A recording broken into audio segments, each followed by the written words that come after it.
አሰላሙ አለይኩም ወራህመቱላሂ ወበረካቱ።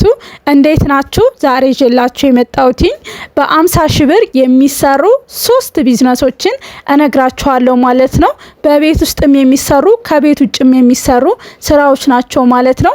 ስለዚህ እኔ ገንዘብ ያለኝም ያለች ትንሽ ናት ብላችሁ የሚታስቡ እንዲሁም ደግሞ ቤቱ ናችሁ የቤት እመቤት ልጅ እያሳደጋችሁ ቤት የተቀመጣችሁ ካላችሁ ይህ ስራ ለእናንተ ስለሚሆን ቪዲዮውን እስከ መጨረሻው ድረስ መከታተላችሁን እንዳትረሱ። የመጀመሪያው እንግዲህ በ50 ሺህ ብር ቤታችሁ ናችሁ የምትሰሩት ስራ የኩኪስ ስራ ነው ማለት ነው። እንግዲህ ኩኪስ ቤታችሁ ናችሁ ለመስራት የሚያስፈልጉ ነገሮችንና ወጪዎችን የምነግራችሁ ይሆናል ማለት ነው። እንግዲህ ቤታችሁ ናችሁ ኩኪስን እየሰራችሁ ለተለያዩ ካፌዎች፣ ለተለያዩ ሱቆች ማከፋፈል ትችላላችሁ ማለት ነው። ስለዚህ ኩኪስ ለመስራት ደግሞ ብዙ የሚያስፈልጉ ነገሮች አሉ። ምን እንደሚያስፈልጋችሁና ምን ያክል እንደሚፈጅባችሁ እነግራችኋለሁ ማለት ነው። የመጀመሪያው እንግዲህ ኩኪስ ለመስራት የሚያስፈልጋችሁ ኦቭን ወይም የዳቦ መጋገሪያ ማሽን ያስፈልጋችኋል ማለት ነው። ስለዚህ የዳቦ መጋገሪያ ቤታችሁ ከሌለ ቤታችሁ ባለው በምጣድ እንጀራ በምትጋግሩበት ምጣድ መስራት ትችላላችሁ ማለት ነው። ስለዚህ ለመጋገሪያ ምንም አይነት ወጪ ማውጣት የለባችሁም እንደ ጀማሪ ማለት ነው። ነገር ግን ቢዝነሳችሁን እያደገ ሲመጣ የራሱ የሆነ የኩኪስ መጋገሪያ ትገዛላችሁ ማለት ነው። ስለዚህ ባላችሁ ነገር በእንጀራ ምጣድ ከተጠቀማችሁ ለመጋገሪያ ምንም አይነት ወጪ አይወጣም ማለት ነው። ቀጣይ የሚሆነው ሁለተኛው መዳመጫ ነው። መዳመጫ 5000 ብር ታገኛላችሁ። ቅርጽ ማውጫ በእጃችሁ ራሳችሁ በቢላዋ ማውጣት ትችላላችሁ። ነገር ግን ደግሞ በጣም የናንተ ኩኪስ ኳሊቲው እንዲጨምር ከፈለጋችሁ የቅርጽ ማውጫ ብትገዙ አሪፍ ስለሆነ እሱንም እስከ 7000 ብር ታገኛላችሁ። ቀጣይ የሚሆነው እንግዲህ ማሸጊያ ያስፈልጋል ማለት ነው። ፌስታል ማሸጊያ ፌስታል የ2000 ብር ብትገዙ በኪሎ በርከት አርጋችሁ ማለት ነው በቂያችሁ ነው። ቀጣይ የሚሆነው ደግሞ ማሸጊያ ነው። ልክ ፌስታሉን የምታሽጉበት የራሱ ማሸጊያ አለ።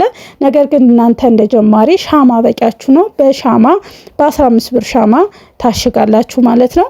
ቀጣይ የሚሆነው እንግዲህ ግብአቱ መስሪያው ኩኪሱን ለመስራት ደግሞ የሚያስፈልጉ ነገሮች ዱቄት ናቸው። ዱቄት በትንሹ የ5000 ብር ብትገዙ በቂያችሁ ነው። ቅቤ የ5000 ብር፣ ያው ዘይት ደግሞ የ5000 ብር ያስፈልጋቸዋል። ስኳር ያው ኩኪስ አብዛኛው ጣፋጭ ስለሆነ ስኳርም እንደዚሁ የ5000 ብር እንይዛለን ማለት ነው። እንደዚህ አድርጋችሁ እንግዲህ ኩኪሳችሁን ቤታችሁ ውስጥ ከሰራችሁ በኋላ ወዴት ነው የምናደርገው የት ነው የምንሸጠው ብላችሁ ከጠየቃችሁኝ እናንተ በተለያዩ ሱቆች እየዞራችሁ እኔ ኩኪስ ቤት ውስጥ ሰራለሁ ኩኪስን ቅመሱት እያላችሁ በሩብ በግማሽ በኪሎ እያደረጋችሁ ለተለያዩ ካፌዎች እየወሰዳችሁ እያስቀመሳችሁ እንዲገዟችሁ ማድረግ ትችላላችሁ ማለት ነው። ለአንድ ወር ለሁለት ወር ሊያስቸግራችሁ ይችላል። ነገር ግን የናንተ ኩኪስ ለየት ያለ ከሆነ ጣፋጭ ከሆነ ራሳቸው ባለ ሱቆች ደውለው እንድትሰሩላቸው እንድታመጡላቸው ያዟቸዋል ማለት ነው። ስለዚህ በጣም አዋጭ ቢዝነስ ነው ማለት ነው። ሙያ የለኝም እንዴት አድርጌ ልስራ ምናምን ነገር የምትሉ ካላችሁ ደግሞ ዩቲዩብ ላይ ብዙ የኩኪስ አሰራሮች አሉ። እነሱን በማየት መማር ትችላላችሁ። ተኛው ደግሞ በ50 ሺህ ብር ልትሰሩት የምትችሉት ስራ ከ50 ሺህ ብር በታችም መስራት ትችላላችሁ ማለት ነው። እሱ ምንድነው? እርጥብ ነው። እርጥብ በጣም የሚያዋጣ ስራ ነው። በጣም ብዙዎች የተለወጡበት ስራ ነው ማለት ነው። እናንተ ከትንሽ ጀምራችሁ ማሳደግ ትችላላችሁ ማለት ነው። እርጥብ እንግዲህ ለመስራት የሚያስፈልጓችሁ ግብአቶችንም እነግራችኋለሁ ማለት ነው። እንግዲህ እርጥብ ለመስራት የሚያስፈልጋችሁ የመጀመሪያው መጥበሻ ነው ማለት ነው። የድንቹን የምትጠብሱበትን ያስፈልጋል ማለት ነው። እሱን እስከ 10 ሺህ ብር ታገኙታላችሁ ማለት ነው። ሌላው ደግሞ እርጥብ ስትሰሩ ይሄ ስፔሻል አርጋችሁ አቮካዶ እንዲሁም ደግሞ ቲማቲም በቃ የሚደረገው ነገር አለና ቅመማ ቅመም የምትቀመሙበት ሌላ ስቶቭ ያስፈልጋቸዋል ማለት ነው። ስለዚህ ስቶቭ መግዛት ይኖርባቸዋል። ሌላ ደግሞ አንድ መጥበሻ ያስፈልጋል ማለት ነው። ስለዚህ ይሄ ድንቹን የምትጠብሱበት የራሱ የድንች መጥበሻ 10 ሺህ ብር ያስፈልጋቸዋል ማለት ነው። ስቶቭ ለመግዛት 5000 ብር ያስፈልጋቸዋል ማለት ነው። ቀጣይ እንግዲህ ዘይት ያስፈልጋል ማለት ነው። ዘይት የ5000 ብር እንደው 10 ሊትር ብትገዙ የ5000 ብር፣ ድንች ደግሞ የ5000 ብር ብትገዙ ለተለያዩ ደግሞ ስፔሻል ለማድረግ ጫው፣ ከቸብ፣ አቮካዶ፣ ቅመማ ቅመሞች ምናምን ነገር እንግዛ ብትሉ ለነሱ 3000 ብር ይዤላችኋለሁ። እንደነገርኳችሁ እርጥብ ሲሰራ አብሮ ይዋሃዳል ድንቹ በቃ የተለያዩ ቅመሞቹ ሽንኩርት፣ ቲማቲም ምናምን ነገር ተደርጎ የሚያዋሃድበት መጥበሻ ያስፈልጋል ማለት ነው። ለሱ ደግሞ ቆንጆ የማይዝ መጥበሻ 3000 ብር ይዝላችኋለሁ ማለት ነው። እንዲሁም ደግሞ ያው ውጭ ላይ ነው የሚሰራው የሆነ ቦታ ውጭ ላይ ስለሆነ ከቤታችሁ በር ሊሆን ይችላል፣ ከሰው ሱቅ አጠገብ ሊሆን ስለሚችል ለማብራትም ወጭ ይኖርባችኋል ማለት ነው። ለማብራት ወጭ 2000 ብር። እንዲሁም ደግሞ ሱቅ አጠገብ ወይም ደግሞ የሌላ ቤት መኖሪያ አጠገብ ከሆነ ቁጭ ብላችሁ የምትሸጡት ያው በነፃ የለም ማለት ነው። ቢያንስ ያን ለዛ ለቦታው መክፈል ይኖርባችኋል። በትንሹ 5000 ብር ብትከፍሉ አጠቃላይ እንግዲህ እርጥብ ለመስራት የሚያስፈልጋችሁ ወጭ 30,000 ብር ነው ማለት ነው። ስለዚህ 30,000 ብር ካላችሁ የእርጥብ ስራን መጀመር ትችላላችሁ ማለት ነው።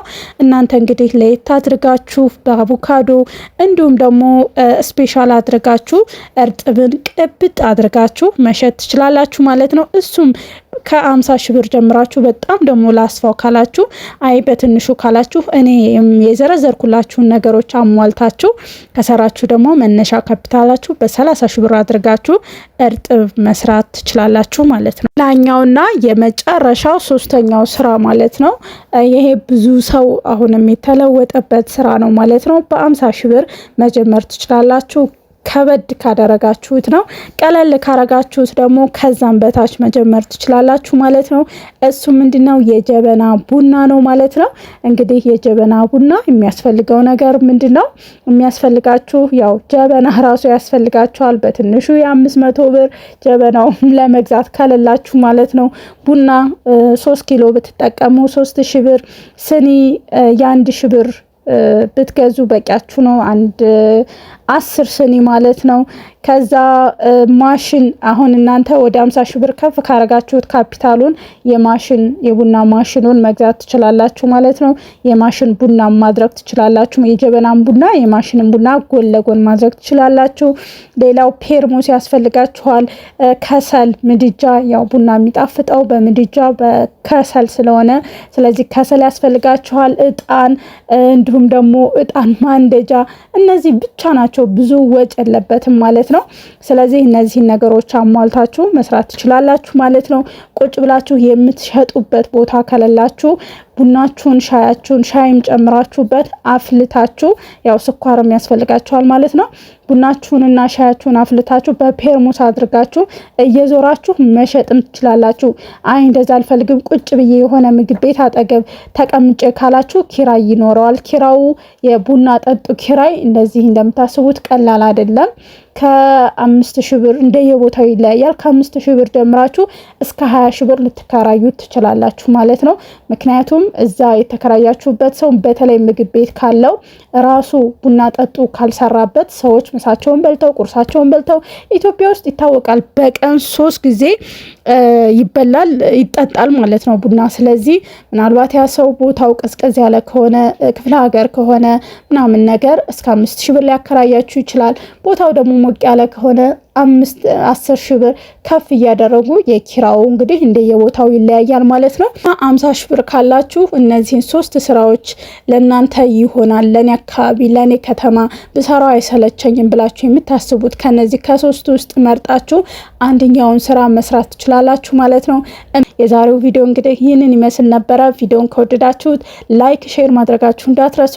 ሀሳብ አስተያየት ካላችሁ ደግሞ ኮሜንት ላይ አስቀምጡልኝ። በሌላ ቪዲዮ ለናንተ ይጠቅማል ያስተምራሉ ይባሰክዶ እስከምንገናኝ በያላችሁበት ሰላማችሁ ይብዛ። ባይ ባይ።